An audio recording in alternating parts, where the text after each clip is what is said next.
நிகழ்ச்சியை நம்முடைய பைத்துல் மால் இளைஞர்கள் சொல்லும் போது நிறைய செய்யணும், அவங்களுக்கு நிறைய ஆசைகள் இருக்குது. இதே மாதிரி கட்டுரை போட்டிகள் நடத்தணும், இன்னும் பல போட்டிகள் நடத்தி நம்ம பிள்ளைகளுக்கு எல்லாருக்கும் நிறைய பிரைஸ் கொடுக்கணும். நிறைய செல்வந்தர்கள் முத்துப்பேட்டையில் இருக்கிறாங்க, நிறைய பணத்தை வச்சுக்கிட்டு இருக்கிறாங்க.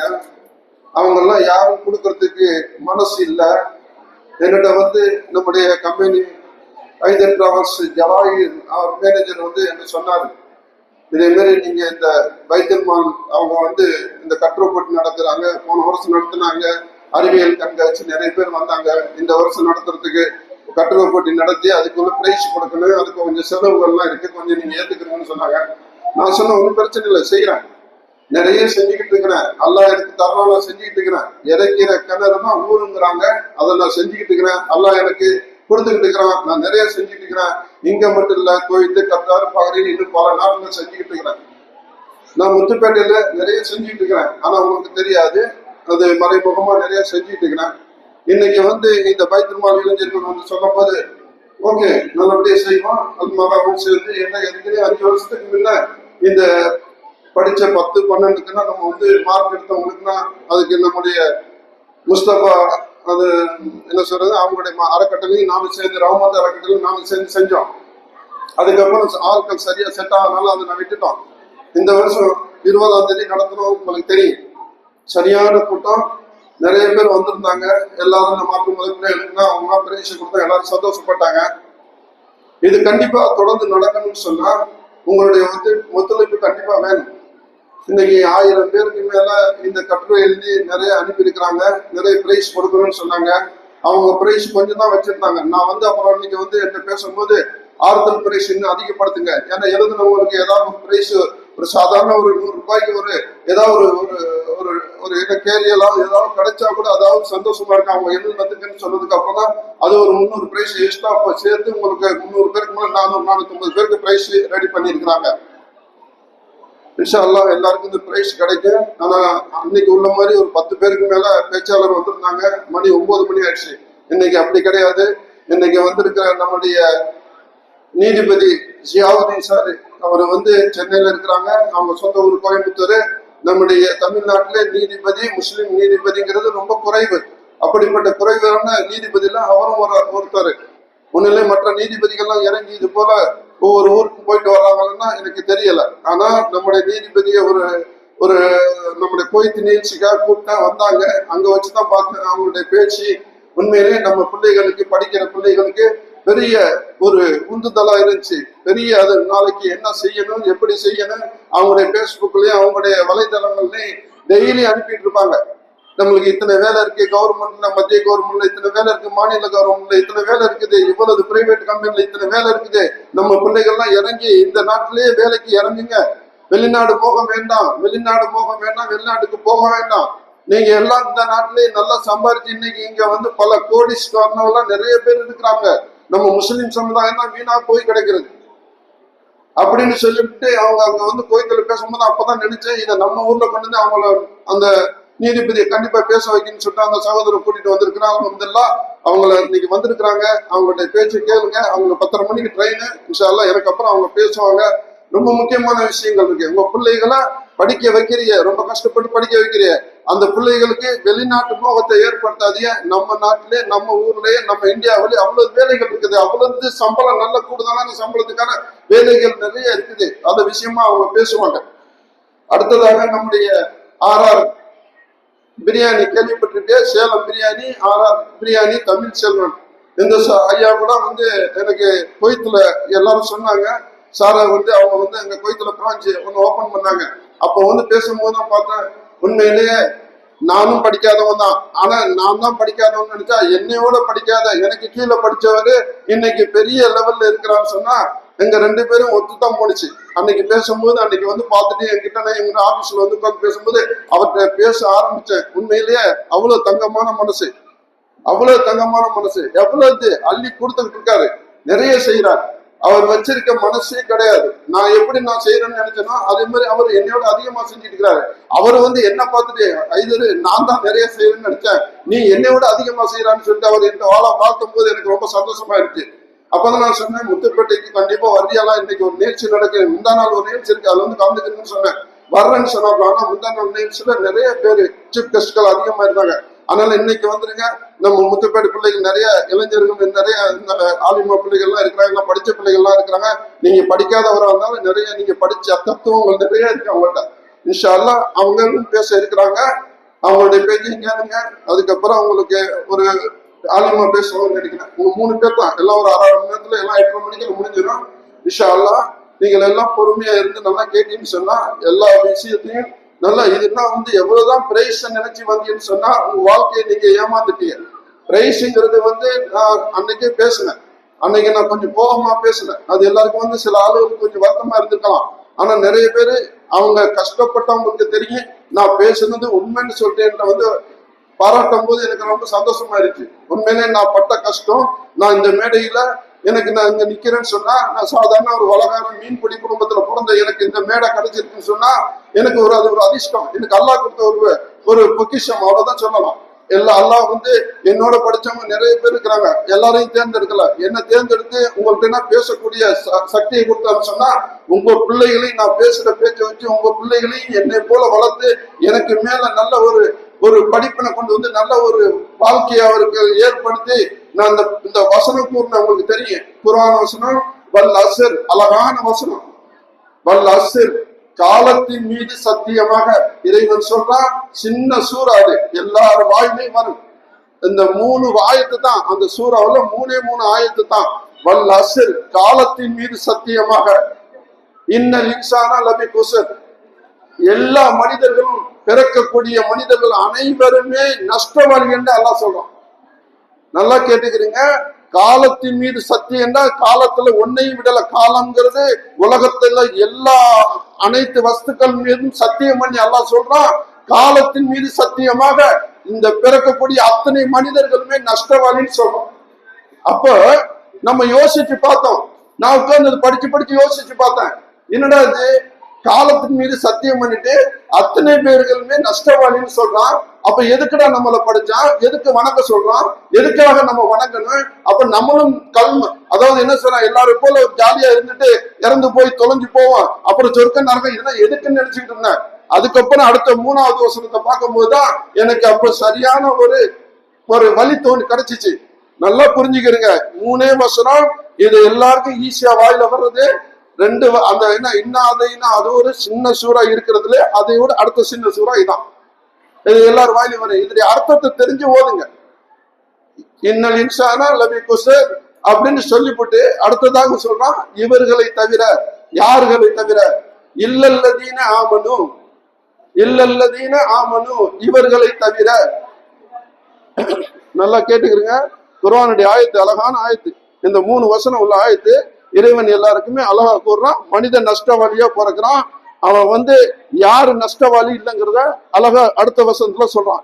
இல்லல்லதீன ஆமனு, யாரு இறைவனை நம்புகிறார்களோ, ஆமனு, இறைவனை யார் நம்புகிறார்களோ, இறைவன் சொன்னத, அதாவது வந்து நான் இந்த உலகத்தை படைச்சேன் நம்பணும். கண்டிப்பா தனியா இந்த உலகம் வரல, யாரோ ஒருத்தவங்க இயக்கிக்கிட்டு இருக்கிறான். அது உங்களை எல்லாரும் நம்ப வைக்கணும், நம்பணும். ஆமனு, யார் நம்புறார்களோ, நான் இந்த உலகத்துல 1,25,000 நபிமார்களை அனுப்பியிருக்கிறேன், நம்பணும். நான் ஆதம் அலைஹிஸ்ஸலாத்துல தான் இந்த உலகத்துல உள்ள அத்தனை பேரையுமே நான் படைச்சேன். முஸ்லிம், இந்து, கிறிஸ்டின், சைனா, அத்தனை மதத்திலும். இல்லல்லதீன ஆமனு, இவர்களை தவிர.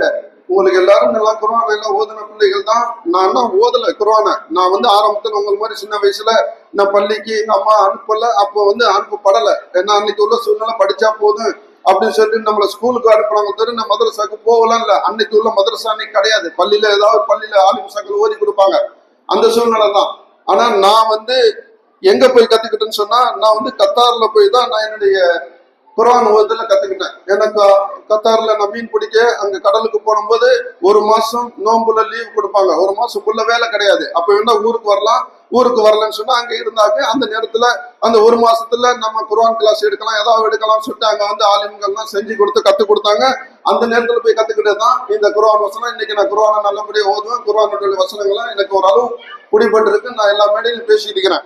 அதனால நான் சொல்றேன், இந்த வசனம் என்னை ரொம்ப ரொம்ப ரொம்ப அப்படியே ஒரு இது என்ன அல்லாஹ் மேல அவங்க மேல வந்து ரொம்ப ஈர்ப்பு தன்மை கொடுக்க வந்தது. இந்த 3 வசனத்துல இப்னு அப்பாஸ் ரலியல்லாஹு கூட சொல்றாங்க, ரசூல் ஸல்லல்லாஹு அலைஹி வஸல்லம் கேட்கும் போது இந்த 3 சூறாவுல வந்து ரொம்ப முக்கியமான விஷயம் இருக்குதாங்க. ஆமா, அப்பதான் சொல்றாங்க, அல்லாஹ் வந்து எனக்கு இந்த குர்ஆனே கொடுக்கலன்னாலும் சரி, இந்த குர்ஆனே எனக்கு அல்லாஹ் அனுப்பலன்னாலும் சரி, இந்த 3 வசனம், இந்த வல்ல அஸ்ரி காலம் அஸ்ரிங்கிற இந்த வசனத்தை பண்ணி எனக்கு கொடுத்திருந்தா இந்த மக்கள் என்னால நான் வந்து இந்த வழிக்கு கொண்டு வந்திருக்க முடியும், இறைவன் நாடி இருந்தா. ஆனால் அப்படிப்பட்ட சூறா இந்த 3 வசனத்துல இருக்குன்னு சொல்லிவிட்டு, இல்லல்லதீன ஆமனு, யார் இறைவனை நம்புகிறார்களோ, யார் இறைவன் அனுப்பின நபிமார்களை நம்புகிறார்களோ, யார் இந்த மலையை வர்றது, அந்த அவனுடைய காலத்துல உள்ள எல்லா மழை, நல்லது கெட்டது, சுனாமி, புயல் வர்றது எல்லாமே இறைவன் புறத்துல தான் வரணும்னு அதை யார் நம்புகிறார்களோ, இன்னும் நம்மளுடைய நல்லது கெட்டது எல்லாமே அவன் தான் செய்யறாங்கன்னு அதை நம்பணும். நம்மளுக்கு வந்து நல்லது மட்டும் தான் இறைவன் செய்யறான், கெட்டதெல்லாம் வேற சைத்தான் செய்யறான்னு நினைச்சீங்கன்னா அது தப்பு. இறைவன் சொல்றான், நல்லதும் வந்து நான் தான் செய்யறேன், கெட்டதும் நான் தான் செய்யறேன். நல்லதை நீ துவா செய்யும் போது நல்லதை உனக்கு கொடுக்கிறேன், கெட்டதை நீ கெட்ட ரூட்டுக்கு போகும்போது அதை சைத்தான் ரூட்ல உன்னை சைத்தான் பின்னாடி போட்டு நான் அனுப்பி வைக்கிறேன். சைத்தான் வந்து டெய்லி என்கிட்ட கேட்பான், எனக்கு இந்த முகமதை கொடு, எனக்கு இந்த நாசரை கொடு, எனக்கு இந்த ஷாஜஹானை கொடு, நான் இவனை கெடுக்கணும், இவன் நல்ல வழியில போறான், இவனை என்ன இருப்பமில்ல, இவனை விடமுட்டேன்னு சொல்லிட்டு அவனை தடுக்கிறதுக்கு எனக்கு அவன் போய் அல்லாட்ட கேட்கறான்.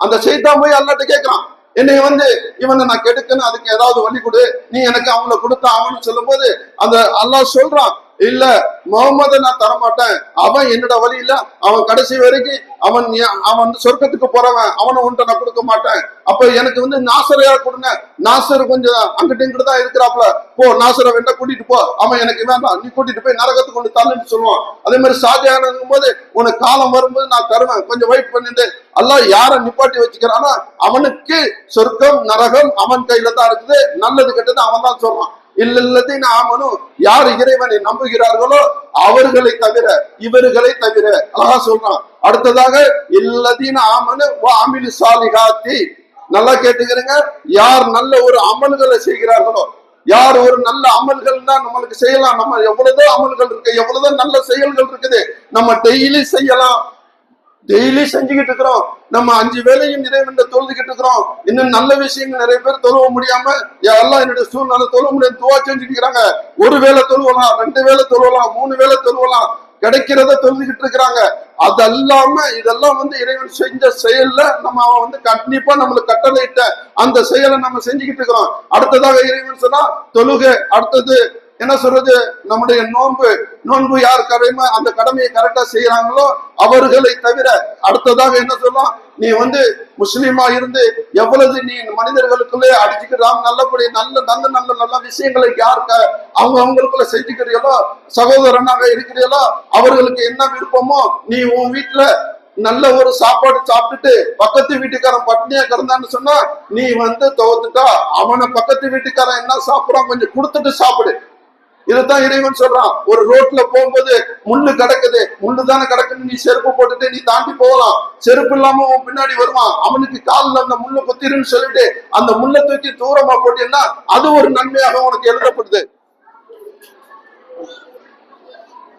அந்த ஒதுக்கி விட்டு அந்த நல்ல விஷயங்களை செய்யறாங்களோ இதையெல்லாம் அமல்கள்ல வந்துருது.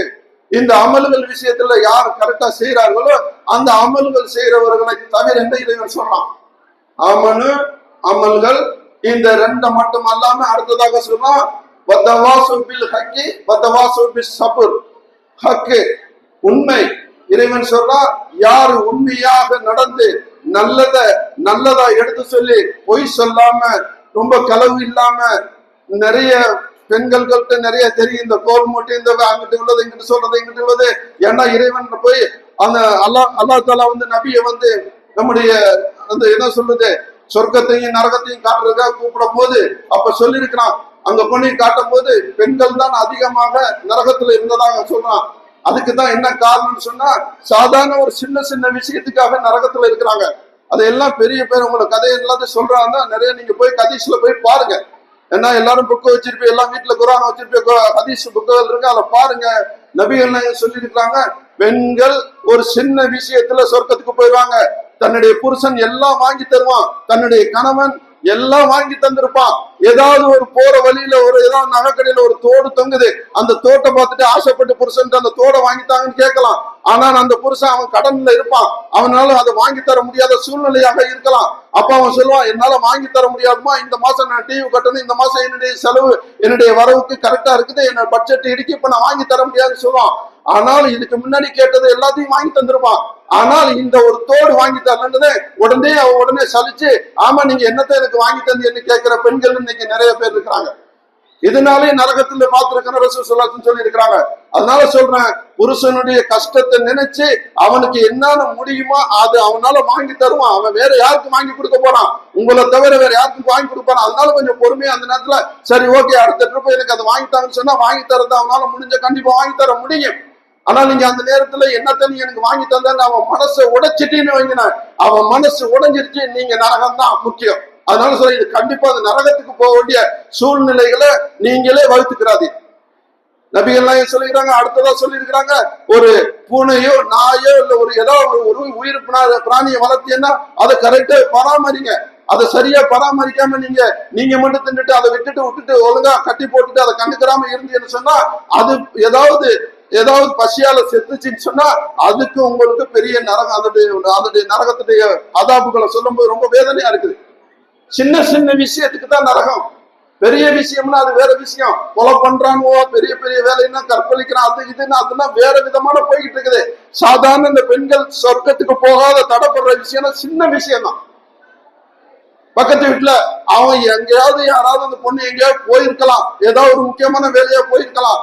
அப்ப இந்த வீட்டுல உள்ள போய் சொல்லுவா, அந்த வீட்டுல உள்ள ஆயிஷா போனா ஆனா 2 நாளா வரல, அந்த வீட்டை விட்டு அந்த வீட்டுக்கு வரல, எங்க போனான்னு தெரியலன்னு. ஆனா இவன் இருக்கிற ஒண்ணுமே தெரியாது, இதான் சமயம் சொல்லிட்டு ஆயிஷா ஒருத்தவன அந்த முகமதுரை கூட்டிட்டு போயிட்டானா அப்படின்னா இது உண்மையில தெரியாத விஷயம். தேவையில்லாம அந்த கோல் மூட்டை அந்த என்ன சொல்றாரு அந்த இதை சொல்லிவிட்டு வீணான வார்த்தைகளை அந்த பரப்பி விடுறதுனால, வதந்திகளை பரப்பி விடுறதுனால இதுக்கு இறைவன் சொல்றான் தேவையில்லாத விஷயம். ஒரு பெண்ணை தேவையில்லாம யாராவது அவதூறு பரப்புனா அவர்களுக்கு நரகம்.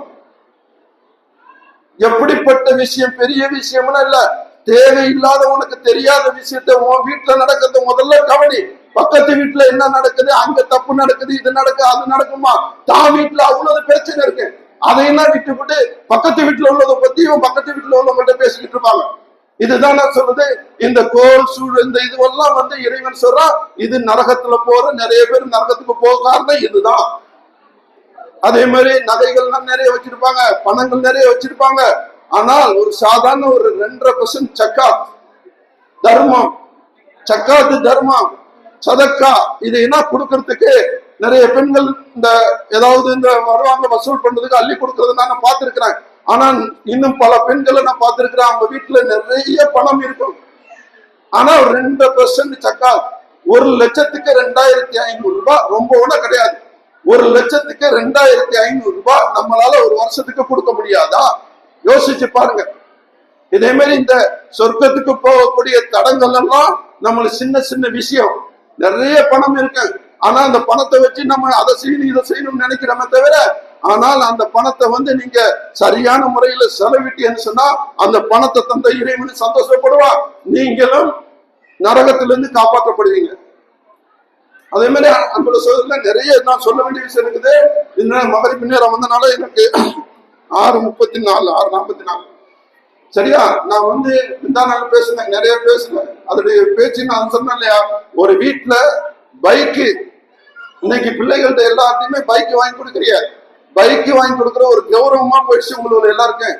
பைக்கு வாங்கி அது ஒரு 4,000 ரூபாய் 5,000 ரூபாய் முன்பணம் கட்டி டிவி எடுத்து ஒரு 1 லட்சம் 1.5 லட்சம் ரூபாய்க்கு பைக் எடுத்து கொடுக்குறிய. இது சில பிள்ளைகள்லாம் நிறைய பார்க்கலாம், கண்மூடித்தனமா வண்டி ஓட்டிட்டு போறாங்க, கண்மூடித்தனமா டபுள்ஸ் ட்ரிபிள்ஸ் ஏற்றிட்டு போறாங்க. ஆனால் இப்ப இங்க முத்துப்பேட்டையில நிறைய ஆக்ஷன் நடக்குது, நீங்க பார்க்கலாம். எத்தனை பிள்ளைகள் இறந்து போயிருக்குது ஆக்ஷனால, எத்தனை பேர் இறந்து போயிருக்குது. அதுக்கு காரணம் நம்ம தாய்மார்கள், நம்முடைய அவங்க புருஷன் எல்லாம் வெளிநாட்டுல இருந்திருப்பாங்க, அவங்க கொடுக்குற அந்த பணம் கரெக்டான வழியில செலவு பண்ணி பையனுக்கு தேவையா பைக்கு வாங்கி கொடுங்க. பைக்கை வாங்கி கொடுத்துட்டு நீங்க கண்ணை மூடிக்கிட்டு இருந்துட்டு உங்க பிள்ளைய நீங்களே அப்ப நான் கையால தூக்கிட்டு ஓடக்கூடிய சூழ்நிலை வரக்கூடாது. அந்த பையன் நல்லா கரெக்டா பைக்கை ஓட்டுறானா, யாரு கூடயும் தேவையில்லாம சுத்திக்கிட்டு ரைஸ் போயிட்டு இருக்கிறானா, ரேஸ்ல சுத்திட்டு இருக்கிறானா, கொஞ்சம் கண்டிச்சு பைக்கை கொடுக்காம வாங்கி போட்டு வைங்க. நல்ல பிள்ளைகளுக்கு நீங்க பைக்கை கொடுக்கறதுனால உங்க பிள்ளைகள்லாம் சேஃப்டி ஆவாங்க. கெட்ட பிள்ளைகளுக்கு கொஞ்சம் சுத்துற பிள்ளைகளுக்கு நீங்க பைக்கை கொடுத்தீங்கன்னா அந்த பிள்ளைகள் ஆக்சிடென்ட் ஆகி ஏதோ ஆகுனுச்சுன்னா அப்புறமா நானே வாங்கி கொடுத்து என் தலையிலே நான் மண்ணெண்ணி போட்டுக்கிட்டேன்னு சொல்லி நீங்க வருத்தப்படுறதை விட ஆரம்பத்திலே செக் பண்ணிக்கிறீங்க. அதுதான் நான் சொல்றது. அதுக்கு பதிலா நீங்க அது கௌரவமா நினைக்காம ஒரு 4000 ரூபாய் ஒரு சைக்கிளை வாங்கி கொடுத்துருங்க. உடம்புக்கு நல்லது. அது தன்னுடைய என்ன சொல்ற எக்ஸசைஸ் மாதிரி இருக்கு. அது டீ ஒன்னா கட்ட வேண்டியல, ஒரே ட்ரிப் வாங்கணும்னு முடிஞ்சு போயிரு. அந்த பிள்ளைய நீங்க கண்டிஷன் பண்ணி இதுதான் தருவேன், நீ சைக்கிளை 1 வருஷம் ஓட்டு, நல்லா ஓட்டினா உனக்கு அப்புறமா பைக் வாங்கி தரேன்னு சொல்லிட்டு அப்படி பிள்ளைகளை வளங்க. பிள்ளைகளையும் நல்லபடியா வளர்க்கணும். எங்களை காலத்துலன்னா சைக்கிளையோ பைக்கோ பார்க்க முடியாத காலம். இன்னைக்கு எல்லாமே வந்துருச்சு. இன்னைக்கு நிறைய விஷயங்கள் வந்துருச்சு. எல்லாத்தையும் நம்ம காசு இருக்குன்னு சொல்லிட்டு பிள்ளைகளை நீங்களே கெடுத்து நீங்களே வீணாக்கிறாதீங்க. இன்னைக்கு ஸ்கூலுக்குன்னா போனாக்கள் பிள்ளைகளுடைய நீங்க ஸ்கூலுக்கு நாங்க போன காலத்துலன்னா ஒரு பீடி ஒரு சிகரெட்டை குடிச்சாருன்னா சார் கொன்றுவாரு, அந்த அடி அடிப்பாரு. ஆனா இன்னைக்கு உள்ள காலம் கஞ்சாவுல இருந்து தண்ணியில இருந்து சாராயிருந்து எல்லாம் ஸ்கூலுக்குள்ள போயிடுச்சு. இதுக்கெல்லாம் காரணம் நம்ம பிள்ளைகளை நம்ம சரியா வளர்க்கல. இதே மாதிரி வளர்க்காம நீங்க அந்த பிள்ளைகள் கெட்டு போனுச்சுன்னா அந்த பிள்ளைகள் காரணம் எப்படியோ அதுக்கு தாய் தகப்பன் காரணம். அந்த தாய் தகப்பன் சேர்ந்து நரகத்துக்கு போக வேண்டியா இருக்கும். எத்தனை மணிக்கு டைம் ஆச்சா? இன்ஷா அல்லாஹ் என்ன வாங்க சொல்ல போறாங்க. இதுக்கப்புறம் டீ தண்ணி கொடுக்கணும் கொடுத்துருங்க. அதுக்கப்புறம் நம்ம சார் பேசுவாங்க. இன்ஷா அல்லாஹ் எனக்கு கிடைச்ச டயத்துக்கு நான் அதனால ஒரு நல்ல விஷயங்கள் நிறைய இருக்குது. என்னுடைய யூடியூப்ல என்னுடைய MA Haider group, TVS Haider group, அதுல போய் நீங்க பாத்தீங்கன்னு சொன்னா நான் நிறைய பேசிட்டு இருக்கிறேன். அது என்ன கேளுங்க, அந்த நல்ல விஷயத்தை கேளுங்க, நல்ல விதமா நடங்க. அல்லாஹ் உங்களுக்கு எல்லாருக்கும் சொர்க்கத்தை கொடுத்து எனக்கும் சொர்க்கத்தை கொடுப்பாங்க. அவனுடைய பிரார்த்தனை என்னுடைய உரையை முடிக்கிறேன். ஆகியிருந்தவனா அல்ஹம்துலில்லாஹி ரப்பில் ஆலமீன். அஸ்ஸலாமு அலைக்கும் வரஹ்மத்துல்லாஹி வபரகாத்துஹு.